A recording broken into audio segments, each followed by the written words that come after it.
Hello, Kaiju lovers. If I could play my Rantmaster sounder, if I could get savvy enough with this stupid app, or any of them, really, because I'll probably put this on the YouTube as well. If I could get savvy enough with, and probably Instagram, with any of these apps to put in the Rantmaster sounder, I totally would. Because I just finished Monarch Season 2, Episode 3, and all the, for lack of a better term, freakouts that I have been seeing this entire week about there being sex scenes in this episode is some of the most overblown nonsense that I've seen in the fandom in a hot minute. I'm going to be honest with you. I don't normally make stuff where I go after the fandom like a lot of people do. There were people who, last week when they first got wind of it, a little bit during the week, and then especially today as people have been watching the episode.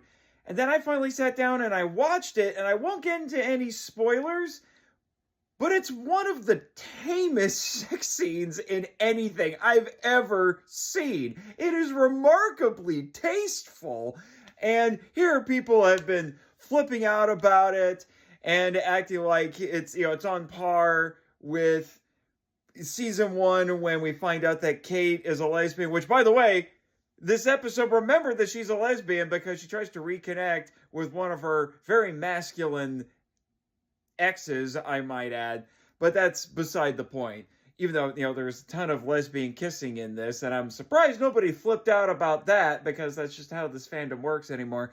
But all of that to say, it was remarkably tasteful. You barely saw anything, and then the camera just wanders away and lets the couple do what they want. Now, if people are freaking out now because they're, it's more from a character standpoint, but what I got really annoyed with, besides people flipping out and then the people getting on them for flipping out, basically calling them immature children who can't handle adult things, which I think is largely unfair, but it's I'm going to say this right. Oh, then there are all the really immature ones who are like, ooh, lesbian sex, and ooh, the monster's getting at it. Oh my gosh, will you stop it?